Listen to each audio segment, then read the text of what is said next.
All right, welcome to another Cold Email University video. Today we're going to be talking about how to create a front-end offer for cold email. This is one of the most important things that you need to do when you're running cold email campaigns, and it's a process that we need to follow every single time we sign a new client. We need to help them refine their services and any kind of offer that they already have into a front-end offer for cold email. So if you're using cold email, if you're on an agency or any sort of B2B company or a B2B SaaS company, then you obviously need to create a front-end offer that you're going to be using for cold email purposes. And that's what I'm about to show you how to do in this video. So for some context, my name is Alex. I'm the founder at Sparkly, the B2B lead generation agency. I've sent over 5 million cold emails, booked over 1,000 sales calls, and generated 1.2 million in closed revenue for my clients. A couple of results that we've helped our clients generate using cold email. We helped a B2B SaaS company add 150,000 in new revenue within 30 days. We helped a marketing agency add 30,000 in new monthly recurring revenue within 3 months. And we also helped an AI agency add 63,000 in new monthly recurring revenue within 4 months. And all of these results we got through cold email. And for every single one of these clients, but also all our other clients, we had to create a front-end offer for them. So the first thing you need to understand before we go into how to create an offer for cold email is you need to understand the difference between an offer and a service. So a service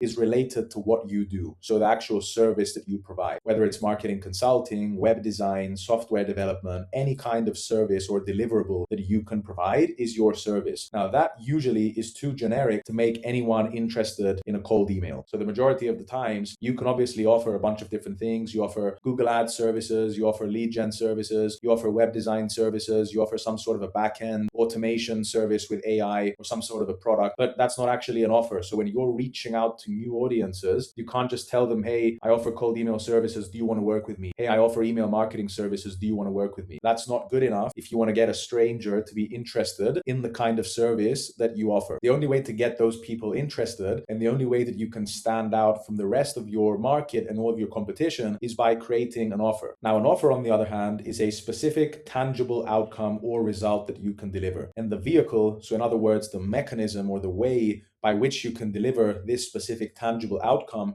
is the service that you offer. Okay, so the service is just the mechanism. The service is the way by which you can deliver results, and that is related to what you do, whereas an offer is related to what the prospect can receive. So what am I getting as a result of me trusting you to actually provide email marketing services for me? What am I getting out of this entire project or engagement if you actually carry out my cold email for my company? Because you provide a service, but I want results. So what results can you actually get as a result of providing your services? And that's what an offer is. That's what a front-end offer is. And that's what you need to create if you want to run successful cold email campaigns. An offer essentially answers the question, what exactly do I get? How do I get it? And by when? Okay, so think about it this way. Your service is about you and your business, your deliverables, what exactly you can provide. And a well-crafted offer is about the client and the results that they can see. Now, an irresistible offer for cold email, and specifically a front-end offer that you're going to be using for cold email purposes, has 4 specific components. So the first component of an offer is a quantifiable end result. So you need a clear, specific outcome or benefit that your prospect can get as a result of you providing your services, ideally with a number or some sort of a tangible result. For example, we can add 5 qualified sales meetings to your calendar. We can increase your website conversions by 20%. We can reduce your costs by 55%. We can save your team 10 hours a week. So these are quantifiable end results. So typically your quantifiable end result needs to be related to making more money, saving costs, or saving time. So like these are the 3 most important things that people care about. And then obviously a byproduct of you being able to help your prospect with one of those 3 things is that they can also grow their business. Okay, so these are the 3 things that you would ideally want to mention. So think about the kind of service that you offer, think about the end result that you can help people get, and then try and tie that end result to an increase in the revenue that they can generate, an increase in their profit. Maybe they can save time on a specific task. Maybe they can reduce their costs as a result of you building an AI automation for them or through your software. Think about the actual end outcome of you providing your service or your product. Now, the second component is a time frame. So how quickly are they going to see results? So if you say that you can help me generate 5 qualified sales meetings, or I'm going to save 100,000 in costs, how fast am I going to see these results? Is it going to take 30 days? Is it going to take 2 weeks? Is it going to take 6 months? Is it going to take 2 years? When am I actually going to see the results that you're pitching? So a time frame is going to create a sense of urgency. It's going going to add credibility. Then it's also going to make you seem as if you have a plan. You've done this before. You know how long it takes for you to actually generate those results. Okay, if you just say that you can help me get some sort of a result, or if you tell me that you can provide these services, but you don't tell me how long it's going to take for me to see results, then obviously you're leaving a lot of room for me to interpret what you're saying whatever way I want. And usually when prospects do that, it doesn't always work to your advantage. Now, the third component is a USP or a unique mechanism. So why is your approach different or better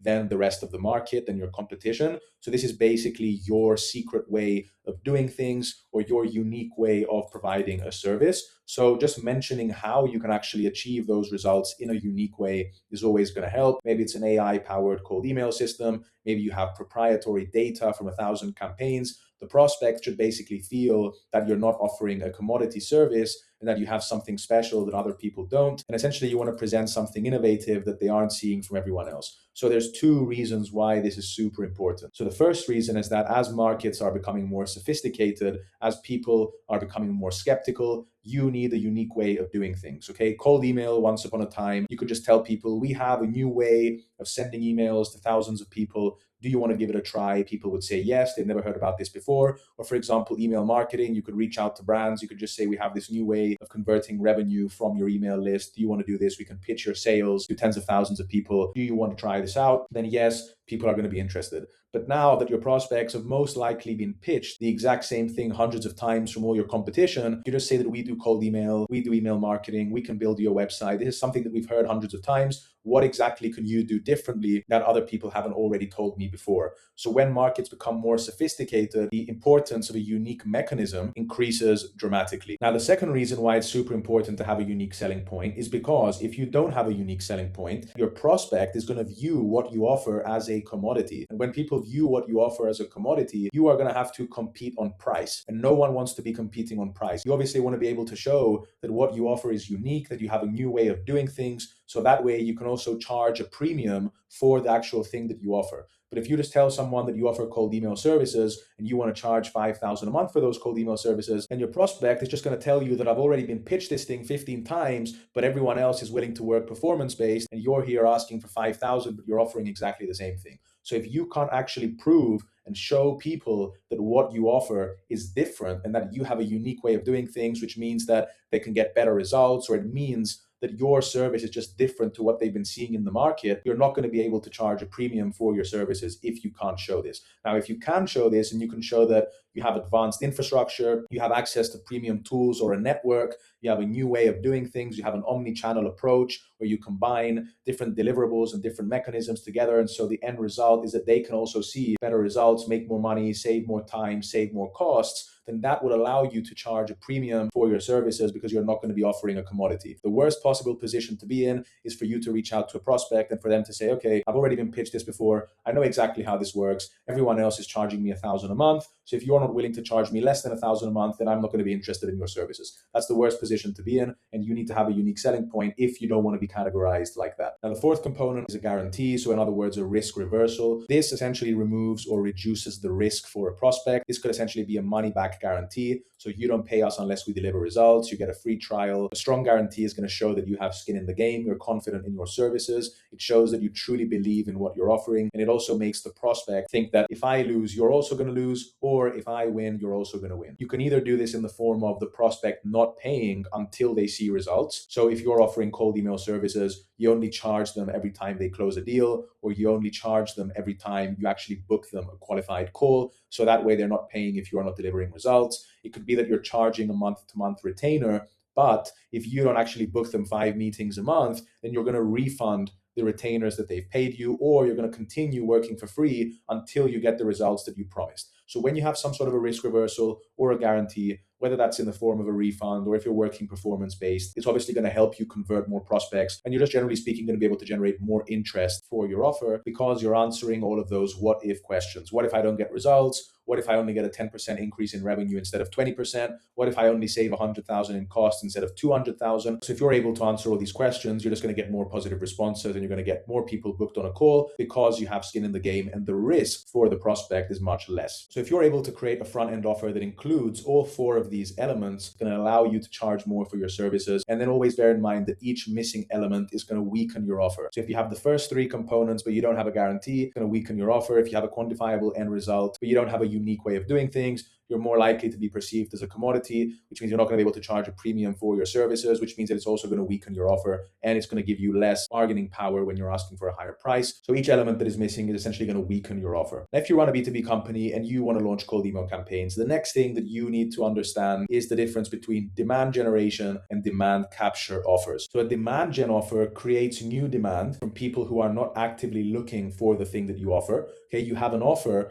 that when you present that offer to someone, regardless of whether they're already looking for that thing that you offer, you can create new demand. That's a demand generation offer. And a demand capture offer is only able to convert people who are already searching for a solution. So if you have a demand capture offer, you can't create new demand from people who are not actively looking for the thing that you offer. Now, if you want to launch cold email campaigns, you need to have a demand generation offer. It's going to be very difficult to reach out to cold audiences and to strangers and just try to convert them with a demand capture offer. Because if you have a demand capture offer and they're not actively looking for the thing that you're selling, you're not going to be able to generate new demand. So just to make this even clearer, an example of a demand capture offer is I can redesign your website. If you just tell someone, are you looking for a new website? I can redesign your website. The best thing you can achieve is you can capture existing demand. Only people who are already looking for a website would even engage in this conversation. If someone is not already looking for a website, then what they're going to tell you is, I don't need a website right now. I just created a website. Why do I need a new website?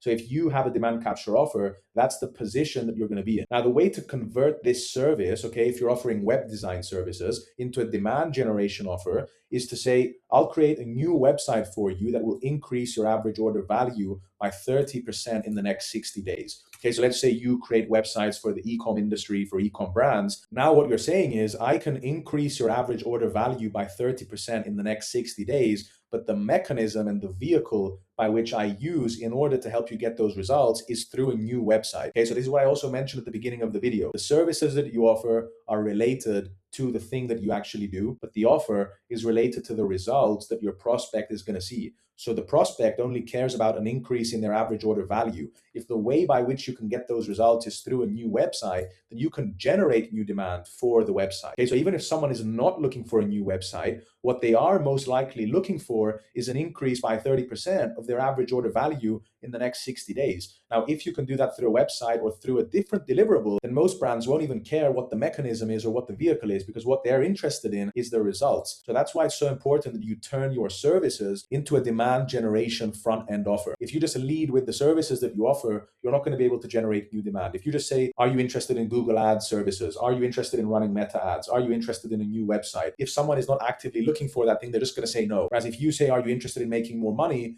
And the way by which I can make you more money is through a new website, and then you can justify why your website can make them more money, then that way you can create new demand for your offer. Okay, and cold email works only with demand generation style offers, because since you're reaching out to people, you need to present something that generates curiosity. If your offer sounds like a commodity, the prospect's guard is going to go up. Okay, so if you just say we do web design, it's nothing new. They already know 10 people in the local neighborhood who also offer web design services. So if anything, when they're looking for a website, they're probably going to go to those people and they're not going to come to you. Now, another really important aspect of a front end offer is you need to tailor it to the audience that you're reaching out to. So you need to make sure that the result you promise is something that specifically your target client truly values, because different industries and different roles care about different metrics. So for one person or for one business, maybe 10 new leads a month is perfect. But for another business, maybe they're already generating 200 leads a month. So if you can't increase that to 300 leads a month, they're not going to be interested in an additional 10 leads. For another business, maybe they don't care about new leads. Maybe the language that they speak is in revenue. Maybe they want to generate 100K in new revenue. So you need to say that you can help them generate an additional 100K in revenue through new business that you can generate through cold email. Maybe it's going to be a 5% increase in conversion rate. Maybe it's going to be that you're going to help them convert another 15% of their existing email list. If you're reaching out to retail e-com brands and you're offering email marketing services, you need to see the kind of service that you offer, and then you need to test different offers, different end results, different outcomes on your audience, and you need to see what they respond to the most. And you need to see what they respond to the most in two levels. The first level is what they're actually interested in. So do they want new leads? Do they want new revenue? Do they want to decrease their costs? Do they want to increase conversions? What is the thing that they're actually interested in? Then you need to quantify that in a way that is also interesting for them. So if you're reaching out to a really small company that has 2 employees and you can get them an extra 5 leads a month, maybe they're going to be super interested. But if you're reaching out to a company that already has 100 employees, they're doing millions in revenue, and you can just get them an extra 5 leads a month, maybe they're not going to be interested. On the other hand, it also depends on how much each of those new leads is worth to your clients. So we have clients who every time we can help them close a deal, it's worth multiple 6 figures for them. So they're only looking for 2 to 3 leads a month because they know that if they can convert even one of those 3 leads, they can generate almost $500,000 in new revenue. Whereas if you're working with someone who can only generate $500 to $1,000 for every new deal they close, then maybe 3 leads is not going to be enough. And that's why you need to have a really good understanding of who you're reaching out to so you can then tailor your offer and your quantifiable end result in a way that is going to be interesting and appealing for them. Now, the last thing you need to know when you're creating an offer is that you always need to be able to deliver what you promise, because then it defeats the purpose of having a good offer. A good offer doesn't mean let's inflate the numbers as much as possible. Let's promise 100 leads. Let's promise 2 million in revenue within the next 14 days, because everyone knows that that's not believable. Just like you can't convince someone that they're going to have a 6-pack and lose 15 kilos within a week, the same way you can't tell a sophisticated business owner that you're going to help them generate $1 million in revenue within the next 2 weeks, unless you actually have a way to do that and you can justify it. Okay, so always promise what you can realistically deliver. It's better to get slightly fewer replies to your cold email, but have an offer that you can actually fulfill. In cold emails, your offer is 80% of the work. It's one of the most important aspects of running cold email campaigns. Even a perfectly written email can fail, even if your opener is really good, your CTA is good, even if everything is good. If the offer is weak, if the offer is generic, if the offer doesn't speak directly to the people you're reaching out to, then your cold email campaigns are not going to work. So spend time defining your offer with the 4 components above. The easiest way that you can do this is by using this template right here. So we will X your Y and Z days using USP or guarantee. Okay, it doesn't need to be or you don't pay. It could be or you get a full refund, or we work with you for free until you see those results. But essentially, you can exchange X, Y, and Z with something that's unique for your offers. And the final thing you need to do is just put yourself in your prospect's shoes and genuinely ask yourself, would I reply to this email? Would I be interested in this offer? Does this offer actually mention how it can help me? Or is it just an explanation of the kind of services that you offer? And then if the answer is yes, then you're ready to actually launch campaigns and test the offer. There's no guarantee that the offer is going to work. The only way to get clearer on what your ICP is looking for is by running cold email campaigns. You can't force your offer down your ideal client's throat. If people are not interested in the thing that you offer, don't blame your audience, don't blame your target market. Maybe you need to go back to the drawing board and you need to create a new offer. So that's how you create a front-end offer for cold email. So I hope this video was helpful, and I'll see you in the next one.